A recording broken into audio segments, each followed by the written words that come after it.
प्राकृतिक संख्या किसे कहते हैं, परिमेय संख्या और परिमेय संख्या क्या होती हैं, ठीक है। उसको ज़रा देख लेना, अगर उस वीडियो को देख लेते तो ये आपके लिए बहुत आसान हो जाएगा। प्लीज़ गाइस उस वीडियो को ज़रूर देखना, तो आपको ये चीज़ें बहुत ही आसानी के साथ समझ में आ जाएंगी, ठीक है। सो पहला जो क्वेश्चन है, √5 एक अपरिमेय संख्या सिद्ध कीजिए। चाहे √5 हो, √3 हो, √7 हो, √2 हो, कोई भी अभाज्य संख्या अंदर हो और उसके बाहर अंडर रूट लगा हो, तो जो नियम होता है वो सभी के लिए समान होता है, ठीक है।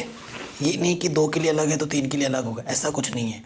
सो सबसे पहला क्वेश्चन हम कर रहे हैं, तो सिद्ध क्या करना है, √5 को एक अपरिमेय संख्या, तो हम उसका उल्टा मान लेंगे। माना √5 एक परिमेय संख्या है। अब इससे पहले वाले वीडियो में मैंने बता रखा है, आपको प्लेलिस्ट में मिल भी जाएगा अगर नहीं दिखा है तो। परिमेय संख्या क्या होती है, परिमेय संख्या √5 को हमने परिमेय संख्या माना है, तो परिमेय संख्या को हम P/Q के रूप में लिख सकते हैं, जहाँ पर Q का मान क्या नहीं होता, 0 नहीं होता, वह P और Q क्या होते हैं, सहअभाज्य, सहअभाज्य है। सहअभाज्य का मतलब क्या होता है, अतः अगर HCF निकालोगे अब P और Q का, तो वो कितना आएगा, 1। ये होता है सहअभाज्य का मतलब, ठीक है। अब ये चीज़ हो चुकी है। अब √5 के बट्टे में कुछ नहीं, देख लिख सकता हूँ मैं, 3 से गुणा कर दूंगा, P एक कम P, और इधर क्या हो जाएगा, √5Q, ठीक। अब नेक्स्ट स्टेप में क्या करना होता है, दोनों तरफ वर्ग,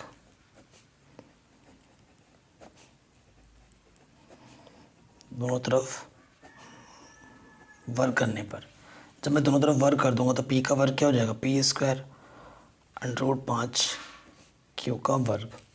तो इधर हो गया P², √5 का वर्ग क्या, √5 का वर्ग क्या होता है, 5, अंडर हट जाता है, और इधर Q² का गुणांक क्या है, 5 है, तो Q² किससे कटेगा, P² किससे कटेगा, 5 से कटेगा, क्योंकि इसका गुणांक क्या है, 5। तो यही लिखना है यहाँ पर, चूँकि P² 5 से विभाजित है ना, क्योंकि 5 इसका गुणांक है तो 5 से विभाजित होगा, इसलिए P भी 5 से विभाजित होगा, ठीक है। क्यों, मैं आपको एग्जांपल दिखा रहा हूँ। अगर एक संख्या, मैंने एक संख्या ले ली, मैंने 9 3 से कटता है, ठीक है। तो 3 का अगर स्क्वायर रूट, 9 का स्क्वायर रूट क्या हो जाएगा, 3, तो 3 भी तो 3 से कटेगा। अगर 9 3 से कटता है तो इसका अंडर रूट भी तो 3 से कटेगा। P² अगर 5 से कटता है तो P भी किससे कटेगा, 5 से कटेगा, ठीक है। अब क्या नेक्स्ट स्टेप में, ये प्रोसीजर है। अब क्या करना होता है, P को 5 R मानना है आपको, जो भी नंबर यहाँ होता है वो आपको मानना होता है, ठीक है। P = 5 R मान लेंगे। फिर क्या करना होता है, दोनों तरफ वर्ग,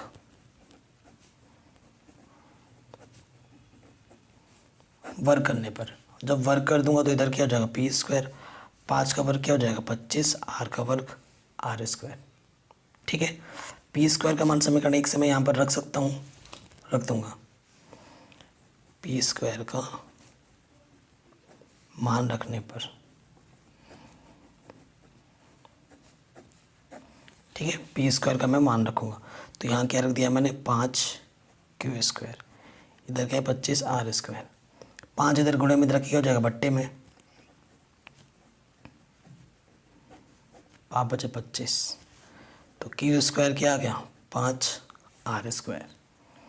तो यहाँ क्या लिखो, चूँकि Q² किससे विभाजित है, 5 से, चूँकि Q² 5 से विभाजित है,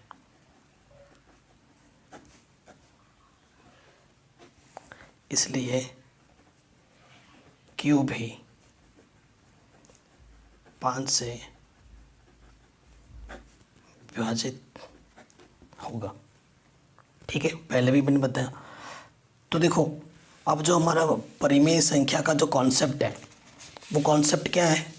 परिमेय संख्या क्या बोलती है कि परिमेय संख्या क्या बोलती है कि पी और क्यू जो होंगे वो सभाज्य होंगे, यानी कि जो एचसीएफ होगा वो 1 होगा। देखो, अगर पी भी 5 से कट रहा है और क्यू भी 5 से कट रहा है तो इसका एचसीएफ 5 हो जाएगा, एक नहीं। और जबकि अगर परिमित संख्या है तो उसका एचसीएफ कितना होना चाहिए था? 1 होना चाहिए था। और यहाँ आ कितना रहा है? 5 आ रहा है। तो वही आपको यहाँ पर लिखना है, चूंकि पी व क्यू दोनों 5 से विभाजित हैं, अतः HCF PQ एक नहीं है। अतः जो हमने माना था, हमारी अवधारणा क्या हो गई? विरोधाभास। अतः हमारी अवधारणा विरोधाभास प्रकट होती है।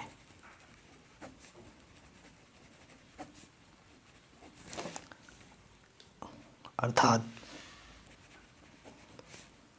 √5 एक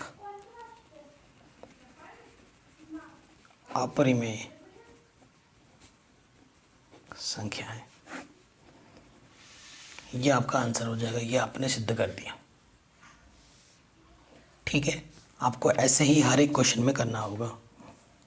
जैसे √2 दे, 5 दे, 7 दे, 3 दे, कुछ भी दे, तरीका यही रहेगा बिल्कुल, बस नंबर बदलेंगे, लेकिन ये लैंग्वेज यही रहेगा। ठीक है, तो ये क्वेश्चन भी हमने आराम से कर दिया है। अब हम आते हैं हमारे क्वेश्चन नंबर 2 में। ये भी बहुत इंपॉर्टेंट है। इन दोनों में से एक क्वेश्चन एग्जाम में पक्का आता है, फुल गारंटी है इसकी। मैं कभी कभी दोनों भी आ जाते हैं। मोस्ट इंपॉर्टेंट है, मोस्ट इंपॉर्टेंट। कह रहे सिद्ध कीजिए कि 3 + 2 √5 एक अपरिमेय संख्या है।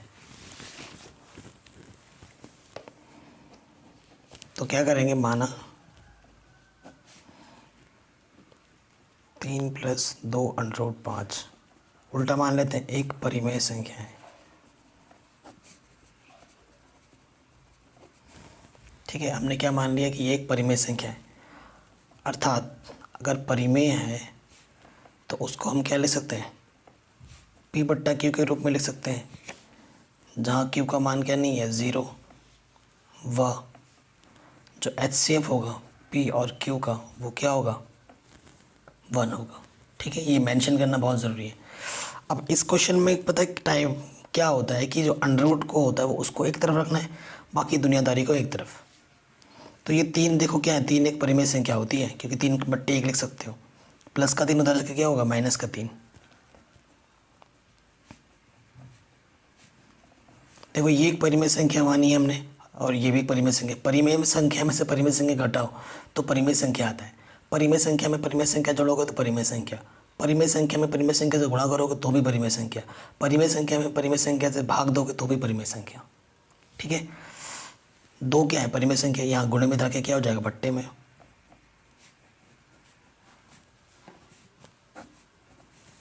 ठीक है, ये बट्टे में आ गया। अब देखो, ये पूरी क्या है? एक परिमेय संख्या, और हम जानते हैं ये क्या है? एक अपरिमेय संख्या। जस्ट अभी हमने प्रूफ किया था। ठीक है, इसे इक्वेशन नंबर 1 मान लो, और इसे डब्बे में बंद कर देता हूँ मैं।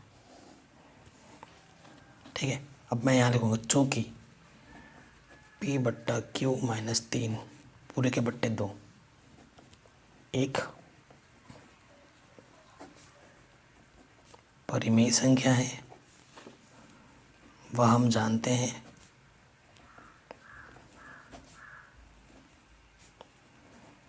कि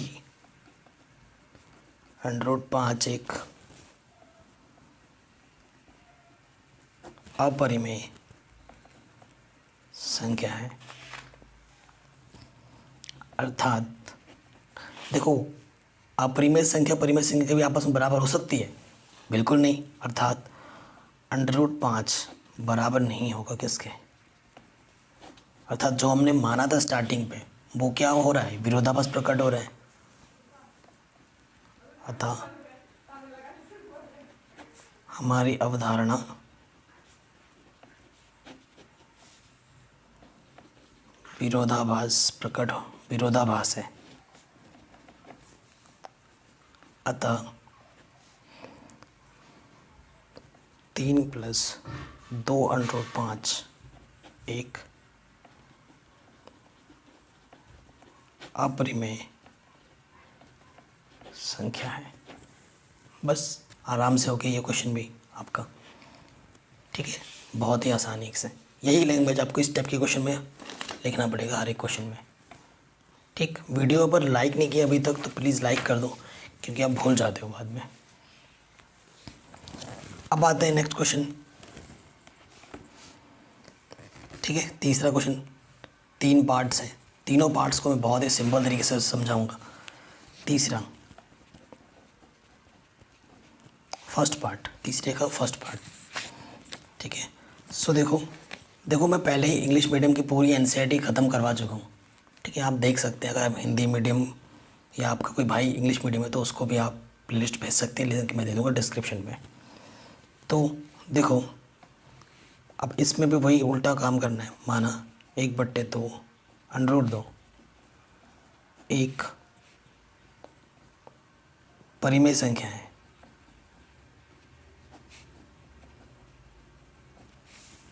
ठीक है। हमने इसको भी एक परिमेय संख्या मान लिया। अब परिमेय संख्या है तो क्या लिखना है, P/Q के रूप में लिखना है, जहाँ पर Q का मान 0 नहीं होता है। वह जो PQ का जो HCF होता है वो कितना होता है, 1 होता है। ये लिखना ही पड़ेगा आपको हर बार। अब देखो लॉजिक वही है। लॉजिक क्या है कि देखो अगर 3/2 अगर परिमेय संख्या है तो 2/3 भी तो परिमेय संख्या है, उलट दोगे तो भी तो परिमेय संख्या ही रहेगा। तो मैं क्या कहूँगा यहाँ पर पलटने पर,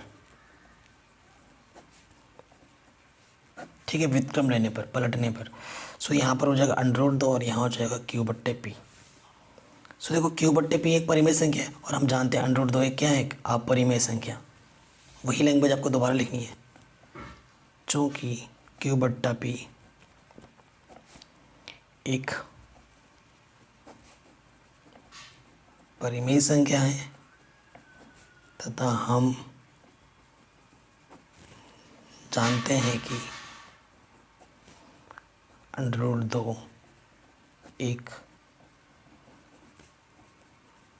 अपरिमेय संख्या है। अतः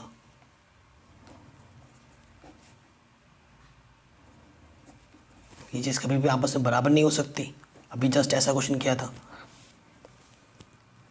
अर्थात 1/√2 एक अपरिमेय संख्या है।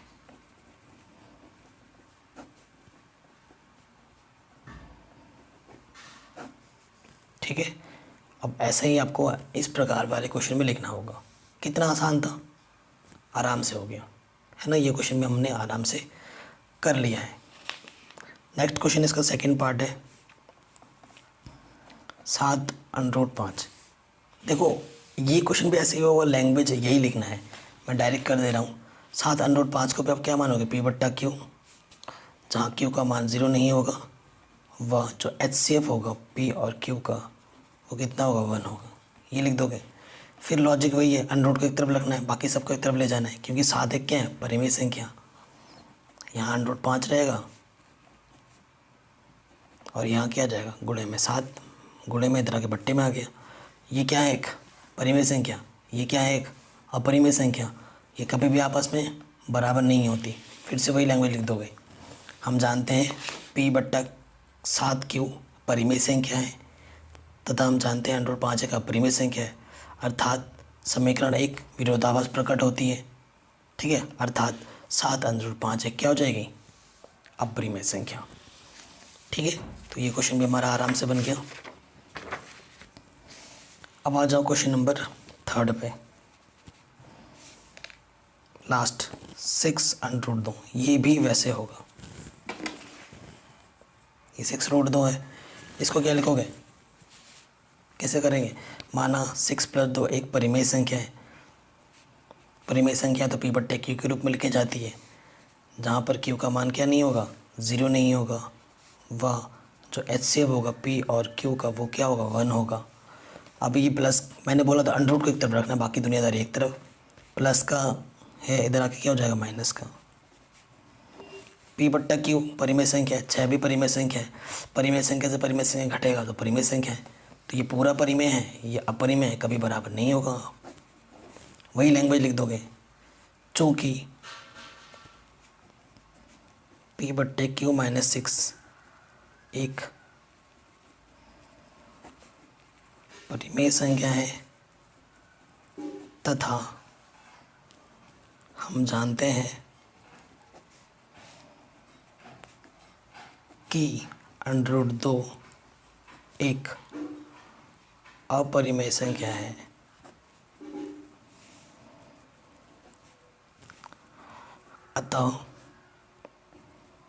अतः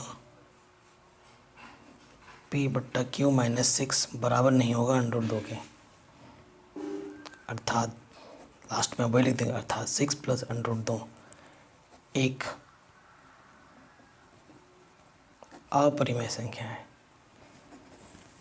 ठीक है, ये आपका उत्तर हो जाएगा। तो देखिए जस्ट 16 मिनट की इस वीडियो में मैंने पूरा क्वेश्चन, एक एक क्वेश्चन बहुत ही आसानी के साथ आसान लैंग्वेज में मैंने करा दिया है।